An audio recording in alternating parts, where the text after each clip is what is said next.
I feel more at ease when I'm alone, but being alone is lonely. And for me, MMOs were a place where you could be alone, but not lonely. You could be together, even with someone who's far away.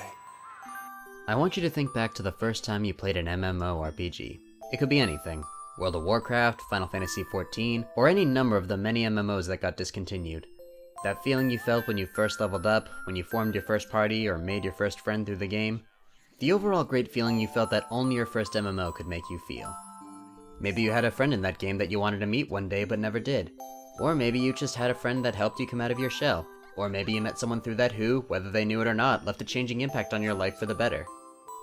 There are fewer anime, or series in general, that illustrate those feelings better than Recovery of an MMO Junkie.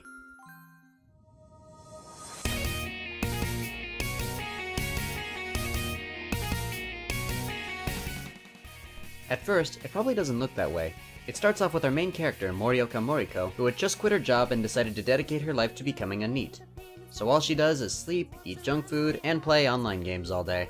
An elite NEET, as she calls herself.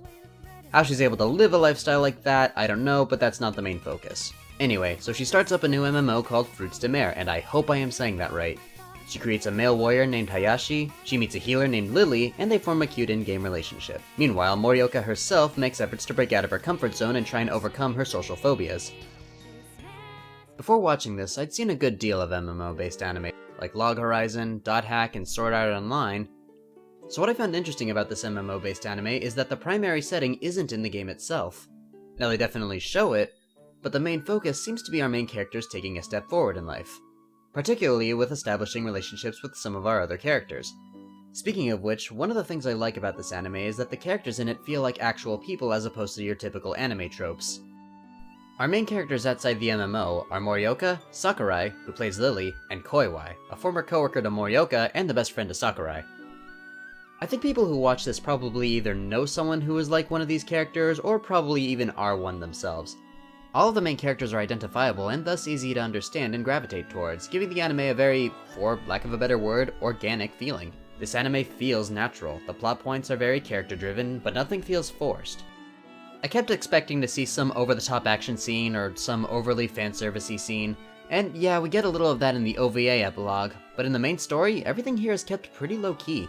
This could have so easily fallen into so many generic plot threads. Like for example, Koiwai actually asks Morioka out on a date even knowing Sakurai has a crush on her. At this point they could have so easily made him into a bad guy or turned it into a love triangle. But then he reveals he was just scoping her out to see if she would be a good fit for Sakurai. I thought that was great.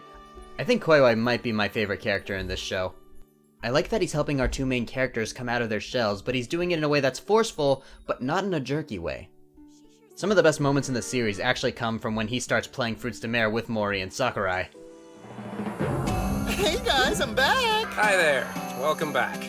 I'm sorry about that. I know I keep disappearing all the time. Let's be honest, if you've played an MMO at all, you probably either knew somebody that made a character like this, or probably made a character like this yourself. I know I did, and I know quite a few people that did too.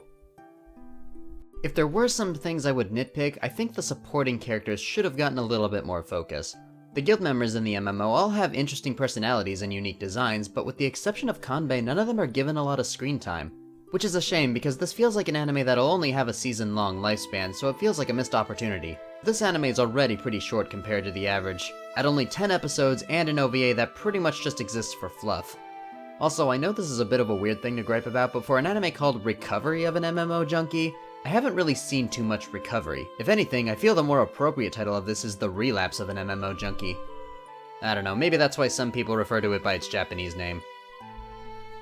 Also, without giving too much away, they reveal another MMO in the series really early that Morioka and Sakurai used to play, and hint that maybe they knew each other a little longer than they realized.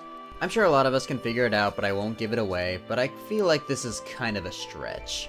I mean, that's not to say it couldn't happen. I'm sure it could, but still, it'd have to be a pretty big coincidence. I could see this being a big turnoff for a lot of people, but you know what, by this point the series has won enough goodwill from me that I was willing to give it a pass. Overall though, this is easily one of the most feel-good animes I've seen this last year, and while I was sad to see it end, I think it went out on just the right note. Both our main characters have a resolution and are working towards bettering each other as well as bettering themselves.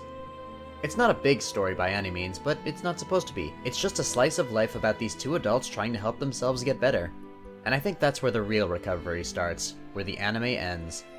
So the moral of the story is, we need to burn down all anime.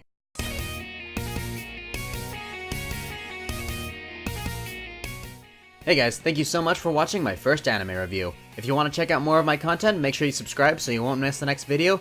And if you want to check out the series I talked about, click the link in the description below to see the series in its entirety on Crunchyroll.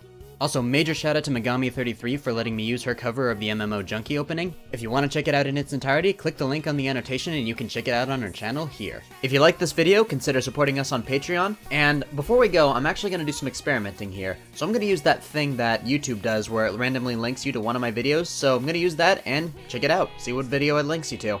Until then, I'll see you guys in the next video. My name is Jack, and that was my trade. See you later.